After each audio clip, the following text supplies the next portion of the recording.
Today, I'm really excited to have Dr. of Ayurveda, Ashish Paul, is here with us today from London. Ashish, thank you so much for taking the time being here with us today. She is actually a doctor of the Hindu healing practice of Ayurveda. And I know I was not well versed in Ayurveda, but I have been on this mission to actually stop taking a lot of the traditional pharmaceutical medicines that are out there and actually living more of a life that's more holistic and just,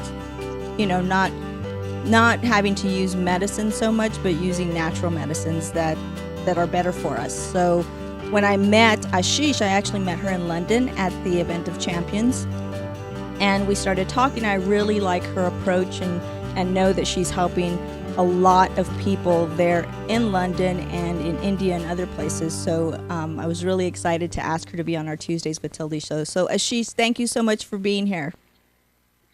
Hey Tildy, this is great. I'm loving it. Thank you so much for having me. So tell people a little bit about your story and how you became, so passionate about helping people through the Ayurveda methods. Okay, where do I start from? Millions of years that I've been doing Ayurveda and herbal medicine. I've been doing Ayurvedic medicine for about 20 years. And Ayurveda and herbal medicine together for about 10, 11 years in UK. And I was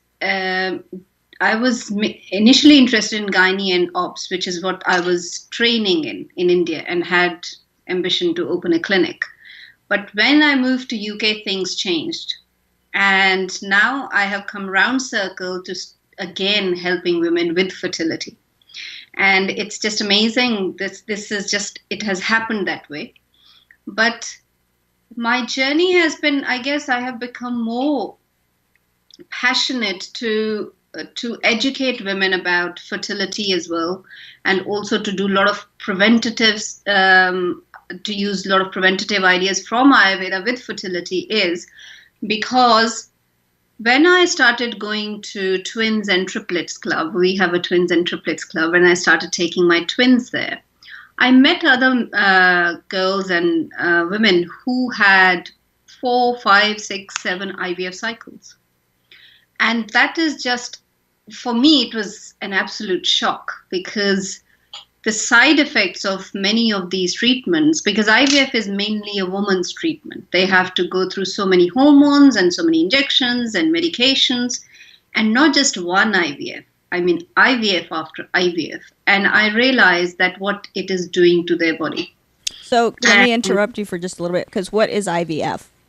That's in vitro fertilization. Okay, I just want to make it clear that the audience knows what you're talking about.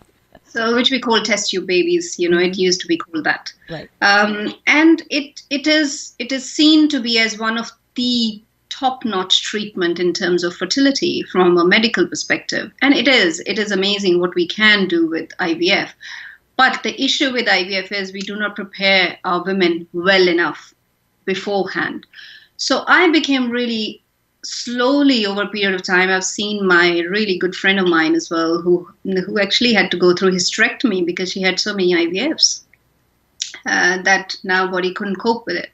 So I became just more involved with the idea of helping women and telling them what they can do beforehand, what they should do beforehand, because women are not there just to produce babies. They have to live with those effects afterwards as well, for life. So that's my one main key area I work with, which is fertility. And that's how I landed there.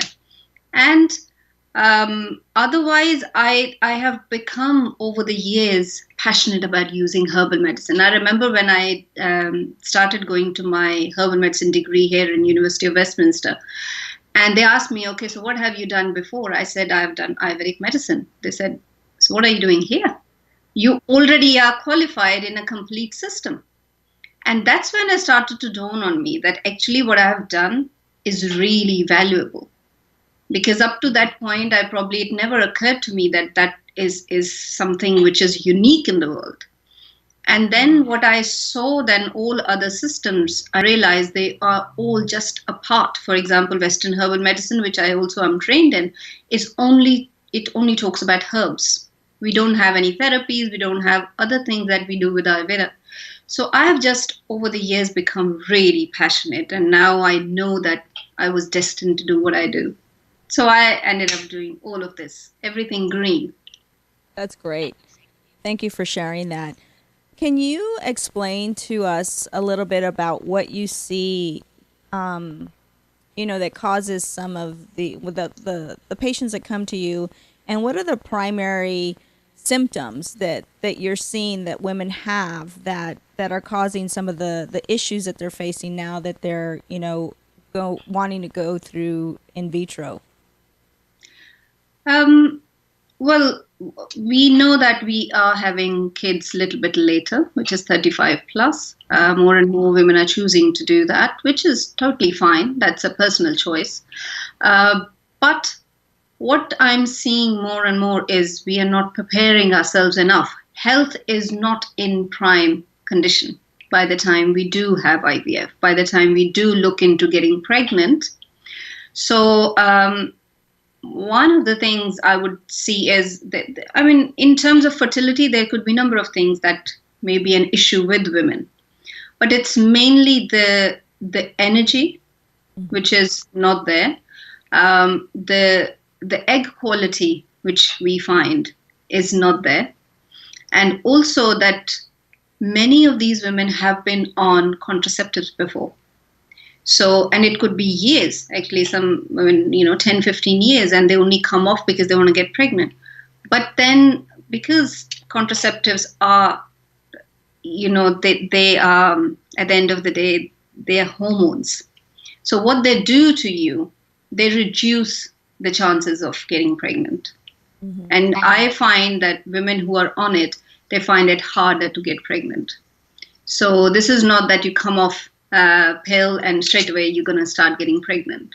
Most of the time it doesn't happen that way. So I find that also, they don't have enough energy to even go through the whole process, and they may not be even aware of many diet and lifestyle things. Mm-hmm. So diet could be, we know how our diet is. It's full of carbs and sugar in many, many cases, and what it does to our hormones. So we are not aware of that. So I see all of those issues in women, especially. We do see men as well, because low sperm count, or what we call the movement, low motility of men is also very common. So I see both of those issues, and it's mainly to do with also what I call not enough oxygen floating around. Right. So the whole body is just simply tired. They just don't have energy. So what are the top 3 things that you recommend? I mean, we're in the middle of the holidays, right? And there's a lot of people that are undergoing a lot of stress and maybe even trying to get pregnant, and wanting to start a family. What would you suggest? What are the top 3 things that you would tell people to do to alleviate some of that stress? So yes, I mean, stress is a huge one. I would say 90% it's stress. It's just crazy. So what they should do, first thing, before they do those 3 things, first thing is to find a practitioner who they can connect with, a natural medicine practitioner. Mm-hmm. Because modern doctors are not going to recommend those items.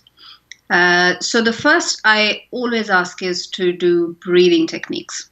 So it's to breathe better, because when we are breathing better, we are doing the counteracting all the impact of the stress at the cellular level. So we are talking about the free radicals and all that stress which is in at the level of the cell. So the only thing that can counteract, one of the main things Ayurveda recommends, is breathing well.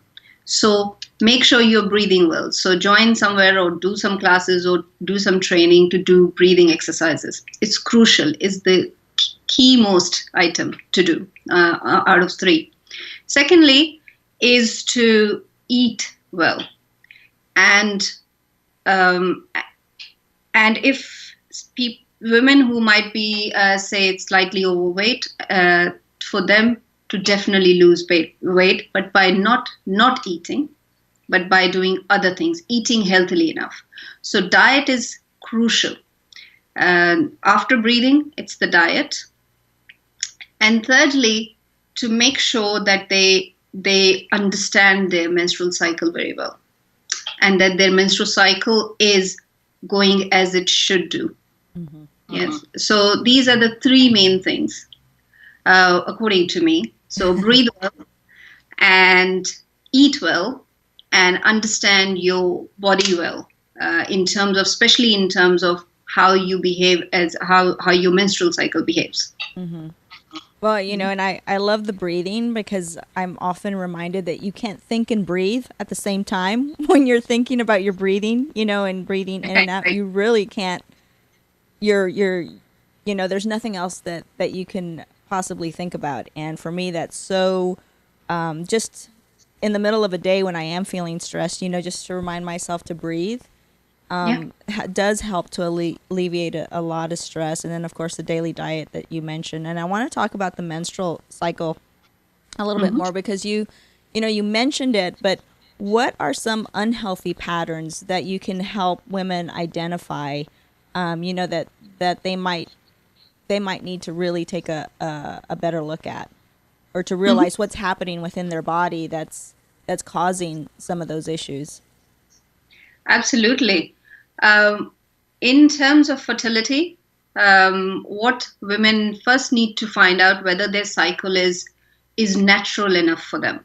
So to really understand and to make a note of it, actually to keep a menstrual diary will be really wonderful for couples who want to get pregnant a year and prior to that, if they could keep a menstrual diary to really notice it. The other thing to notice with periods is sometimes certain things women take it for granted, in the sense that, okay, I'm having period pain, it's bound to happen. Not necessarily. Yeah, we should have a natural physiological cramps and little backache, or leg cramps and all of that. But if it's excessive, and that excessive really varies from person to person. So for them to really find out whether their menstrual cycle is normal and natural to them or not. Because we know that endometriosis can cause extreme pain. Not always because of endometriosis you're going to have pain, but in many cases. We also know that PCOS, which is polycystic ovarian syndrome, and it is really almost at the level of epidemic, or what we call endemic, in populations. Many young girls suffer from it, and they do not know. So for them to understand that if this excessive blood flow is normal to me, if the blood flow is too less, there are consequences of that as well. Why is blood flow so less? Whether are you anemic? Do you have any other mineral deficiency? Do you have any, how is your uterus working? And if you are having excessive bleeding, are there any fibroids? Are there any polyps inside? So we need to inquire into all of that. Mm-hmm. And not just that, for women to understand when they actually ovulate. I mean, I'm amazed how many women do not know that. They do not know what normal vaginal mucus should be, what is their, fertile period, which is a narrow window of 3 to 4 days, so that they should be having sex or making love at that time to maximize their chances. So, and again, that is not taught. And sometimes even when it's taught, it's not taught properly. Mm. These are the key things to look for, and to really establish their gynecological health, and to get themselves checked, have scan, and also, blood test for the hormones as well, so that we know that all those things are right in place. And it takes time, because in women, everything is cyclical. It's monthly. So if you miss one cycle, nothing's going to happen until next cycle. Yeah. So It goes on like that. So even if we are following somebody for fertility journey or for gynecological health, we need to follow up for about 6 to 8 months to really understand how their cycles are behaving. Right. So what about those those individuals, and I know several young girls who experience like migraines, during their menstrual cycles, or just excruciating pain to where they're just they can't move. So what what is some recourse that they can have that that will help them? Or is it Oh, something that they just need to go to the doctor and get checked? What tips can you possibly give them? Um, yes, they should go to a medical, not just medical doctor, as I said, a herbal doctor as well. Somebody who can give you another perspective. Don't just only listen to your medical doctor. Mm-hmm. So, other thing is what they can do themselves at home is diet wise. There are number of things to do in diet. First and foremost, in terms of painful periods, is to cut out sugar. Mm. It's a really big one. And by sugar, I mean refined sugar. And in most of the cases, even any other natural form of sugar as well, especially if you're taking a lot of natural sugar, it's still a sugar. What it does inside your body. So it does not make periods easier. And not just that, even in terms of polycystic ovarian syndrome, I mean, sugar is not good for anything, hardly anything it's good for. So that's one key thing that they should reduce, or rather cut out completely if they could, over a period of time. Then one other thing that I recommend is essential fatty acids. So a lot of essential fatty acids, natural, which are in nuts and seeds and fish, oily fish. Mm-hmm. So I recommend that to a lot of my patients, and take as many nuts and seeds. And they say, oh, but this is fat. But that is good fat, Mm-hmm. because women need fat to make hormones. So but as long as we are not just having fried food and fried fat, not just saturated fat, a fat which is good for our health, Right. Right. that they can do at home. Other thing that they need to do really is, I do teach that as well, is called massaging, a fertility massage. But it's not just for fertility, it's just abdominal massages. Mm-hmm. And they can do that themselves with some warm oil, lie down and massage during or before periods, just to really ease them into periods. Right. So that is not only helpful during that time, but it just helps with the blood flow, and it helps you to relax, and you can really, take a little bit of time off, and also to understand a bit more, and not to, I think the menstrual cycle has been made into such a, what shall I use the word? It's just that we are afraid of menstrual cycle as if something is wrong. It has been portrayed like that. Right. So we need to educate our girls as well, that Mm-hmm. it is natural and the things to expect. And so we don't talk about it, because in many cultures it's a taboo to talk about menstrual cycle. Right. Right. Well, I know even in growing up in a Hispanic family, we really didn't talk about it at all, unless we're going to the grocery store. So, and then it was a fight of who's going to get the menstrual pads or the tampons. Oh, yes. It's like Black tie. yeah. And I've got Dave here, and he's like rolling his eyes, but it's true. So, but you mentioned, hiring an herbal doctor or a holistic doctor, and I think part of the fear for a lot of us here in the States is because we've been traditionally brought up to respect and to respect a doctor's opinion, right? And so I think there's a lot of reservation right now about what are some of the questions that we should be asking a holistic doctor to make sure that that they're qualified to give the advice that we're seeking. Absolutely. The first thing is, are they a member of any professional body? If there is a professional body in your area. Secondly, do they have the insurance? Are they covered by insurance? These are the two key questions that you can ask. Mm-hmm. And on top of that, if somebody is really keen, they can ask them whether they have any experience of treating that particular area. And perhaps they could get you in touch with somebody they have treated in the past. uh, any practitioner who is, has got good record would have no issues recommending. You may not be able to straight away speak to patients as such, to other patients, but if any other patient agrees, I know I have certain patients and they say, oh, if somebody wants to ask me a question, I'll be happy to tell them that it has helped me so much. So, but it's the professional two main things, whether they are insured by an insurance body and whether they are a member of a professional association. One does not have to be a member of professional association. It's not a legal requirement, but it just tells you, it talks about their credibility. Right. And then you can obviously contact the professional body and they can tell you, they should be able to tell you their straight record if they have anything against them. And most of the herbalists don't have anything against them anyway. So you can find out that way. And you can also perhaps, take the insurance details. You can ask for them to show you their certificates. If you're really that picky and you really want to make sure that you're dealing with the right person, then, I have all my insurance certificates and my degree certificates that I'm happy to share with anyone. Right.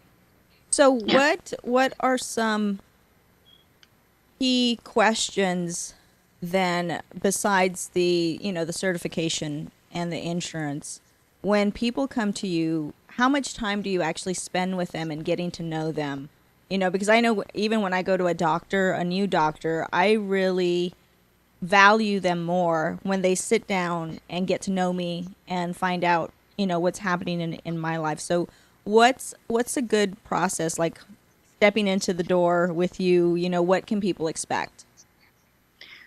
So when patients come to me, I spend first time an hour or an hour and a half with the patient. So I really, and especially when I'm doing fertility work with couples, there are two of them, so it takes longer. So really get to know about their main issue, what they have come to you with, and then talk about their past medical history and where do they want to go, what do they want to achieve, why they have come to see you. And not just that, the kind of environment they are working in, the kind of environment they're living in, people they are living with, the kind of exercise they do. And I take detailed food history. What do they eat? And sometimes I ask them to write a food diary so that I know exactly what they're eating and portions that so it's really detailed. And I need to know all the supplements that they're taking, even if it's only herbal tea, what they're taking, because they don't know, but it could be impacting, on other things. So it's all of that, and they can ask me questions. And not just that, I always say to all my patients, regardless of the time that I've given there, if they have any question afterwards, they can email me. So they have contact with me, because I would rather, give proper information to my patients than them and then me getting hassled and bothered that, oh, why are my patients contacting me? I would rather them contact me and then give them the right information so that I'm always available for them. Right. So you and I talked a little bit before we got started, and being that it is the holiday season now, or even any time during the holidays, we're all, eating and drinking probably a little bit more than we should. So what are some detox methods that you would recommend for people, during the holidays or after the holidays? Oh, wow. That's people are going to hate me for saying that. It's time to eat and you're telling not to eat. Okay. Well, one main thing what people can do, according to Ayurveda, is if you could just simply switch from eating dinner or having dinner party to a lunch party, to eating at lunchtime, then I would say eat as much as you like, because lunch is the time when our digestive fire is at the maximum. All our biochemicals are prime and they want to have so much food that they can consume and digest all of that. After about 2:33 p.m., our digestive juices decrease really substantially. So anything that we eat after that should be much less in quantity. So if we can have whatever we want to have, chocolates and cakes and, anything that we want to have, if we can have it during the first half of the day up to 4 or 5 o'clock, we will still be okay. But of course, the usual, avoiding the sugar, eating natural sugars. There are a lot of fruit sugars that you can eat instead of. So maple syrup, there is honey, there is other fruit sugars that you can use instead of the refined sugar. And also looking for alternative chocolates, perhaps. Dark chocolates are much better. They're actually much healthier. Eating that. There is no alternative, I guess, for the cakes. Just one slice instead of two, maybe. What I normally say to patients in terms of even weight loss as well, or weight management, is to reduce the portion size. So even if you want to have a big muffin, have a smaller one. By there you are cutting it into half straight away. Whereas mind will still perceive it as a one muffin. Yeah. Right. So it's like bluffing your brain a little bit. Yeah. So reduce the portion size, keep it to lunch, and healthier version of everything that you can find, natural version, is still far better. Not to say that it's always going to be 100% better, because it's still, if you're consuming a lot of it, it will still be a lot of food. But that's my top tip for that, I think. Yeah. So party before 5. Get it all in before 5 o'clock. Absolutely. Morning party. There are no late night parties. Right. So are there any like super herbs that you recommend for people where we can be taking them on a daily basis, that will really help our immune system? Now, that's a really tricky question. And the reason for me not to take any names is because I do not recommend over-the-counter herbs. Because people might be taking a lot of medications and then they can interact.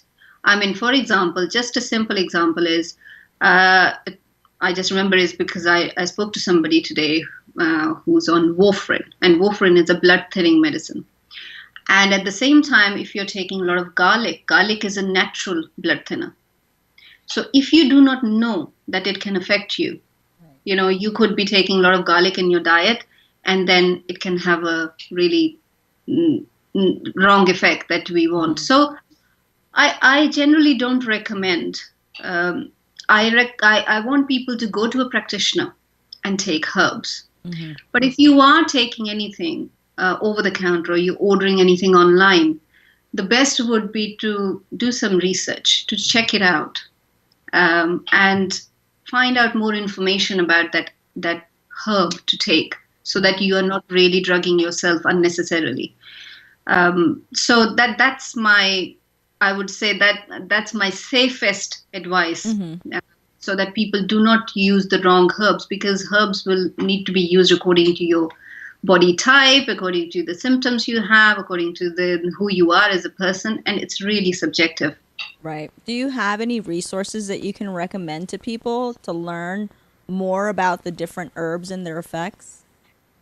Absolutely. I mean, people who are a little bit more scientific, they can check on PubMed.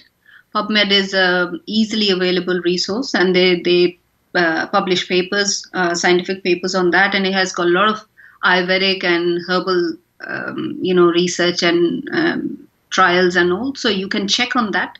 If there is anything which is really, would be nasty, would be easily listed on that, so you know that you shouldn't be taking that. Other is my website is there. So I do a lot of blogs and write a lot of things, so they can check on that as well. That is there anything, what else they can check. We have it's a little bit tricky. We do have another Ayurvedic portal, which is Ayurvedic journal, which is based in India. So that they can check. It's called Ayu, AYU, Ayu. It's a journal. And they may have certain things in public domain as well, and they can check online through that. But I again would recommend for that, if they are checking something, double check. And not everything that is published online, because most of these are not really peer-reviewed journals. So they might have just somebody's opinion. Right. So, yeah. So really be careful. in what you are checking. Mm-hmm. And then, if in doubt, ask a practitioner. Great. And I think it's also really important, to do that research. I know that I've been reading constantly about, holistic medicine and holistic practices and things like that. But I really believe that, in finding somebody also that's local that you can go to, and that you can actually, have those blood tests done, and I know a lot of women my own age, I'm 48, so going through some of those hormonal changes right now has been really challenging. And so, but I don't want to take those pharmaceutical, medicines just add more symptoms. Yeah. So in trying to find those holistic remedies to some of the symptoms that I'm having at this time. So what is it? Can you tell people a little bit how long? Because this is new to us, only because it's now coming back, and more people are wanting to eat more natural foods, organic foods, wanting to be more holistic in their medicinal approaches. This isn't something new, though. I mean, Ayurveda has been around for how long? Can you give people a little background into Ayurveda itself? Oh gosh. It's so the Ayurvedic text that we have, the written text, is about 5,000 years old. And we also have the mention of many Ayurvedic herbs and herbs in the Vedas. So Vedas are 4 books, which are the oldest books in the world. So that has got mention of Ayurveda. So that is about 5,000 to 6,000. They obviously they don't know exactly. But for a system to be developed to that point that is actually noted down, diligently, and it's written in prose, it's a poetry. You can actually sing all these hymns. So it must have been a really fully established system much before that. So we can easily say it's about 8 to 10,000 years old. And I mean, the details that we have in Ayurvedic text, it's written in Sanskrit, as Sanskrit is the oldest language that we have in the world. Mm-hmm. And it's written that everything is a prose. Yeah, it's written like poetry. Mm-hmm. And you can, so in 2 lines, you'll have all the symptoms of a disease. In next 2 lines, you'll have all the cure. And it is amazing. I just find that absolutely amazing, that all these modern symptoms that we have these days, which we think are modern diseases, are actually mentioned in Ayurveda thousands of years back. And how those treatments, which they were doing at that time, are still relevant. Mm-hmm. And how well they understood the body's system. And we have 8 branches of Ayurveda. So this is, pediatrics, women, gynecology, and obstetrics. And we also have surgery. So surgery was first developed in Ayurveda, and there are still doctors who do Ayurvedic surgery as well, along with modern surgery. So, for example, one of the things you might know that people have piles and people have fistulas. There is hardly much cure that we have for piles and fistulas in modern medicine. But in Ayurveda, we have specialist treatments that we can do for that. And these are not from now. These are all these years old. So that's, Ayurveda has become culture for Indian subcontinent or people growing around that area, because it's so ingrained. We know that how to use turmeric, how to use spices, how to use cinnamon, because it has become part of the culture. But and that's how it has developed, and it includes herbs, metal preparations, minerals, Vastu, which is the special arrangement like Zen, how you should be living. It includes environmental science. It includes preventative measure. It has a whole branch of anti-aging, which we call Rasayana. So it's really vast. You need few lifetimes to understand Ayurveda. So, I mean, it's basically a way to live your life. It Absolutely. provides its own ecosystem on how to really thrive, not only physically but mentally and emotionally, and all those different areas Absolutely. that we need to be focusing on a little bit more.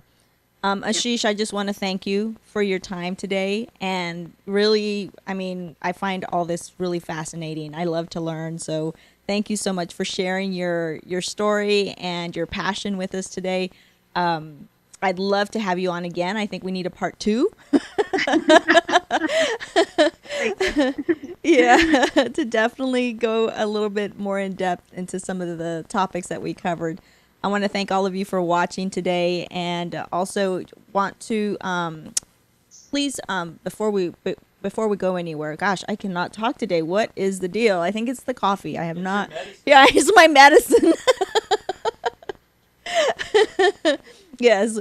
Can you please tell people where they can find you and how to Oh, yes. contact you? Sorry, my website is the easiest. So it's www.ashishveda.uk, and all the contact details are there. Awesome. And we'll put it in the comments for you guys so you guys can connect with her directly. And she's just lovely, as you can tell. And Ashish, I can't thank you enough for joining us and taking time today to be with us and share your knowledge with our audience. Also, guys, if you like what you see, don't keep us a secret. Be sure and share it. You can watch other episodes that we've archived here on our Facebook page, or you can go to our YouTube channel, which is Womanars, and watch a lot more episodes there from our social issues time, our series on real women, real stories, real inspiration that we did as well. So I think you'll really enjoy it. Thanks for joining us. Hope you have a great week.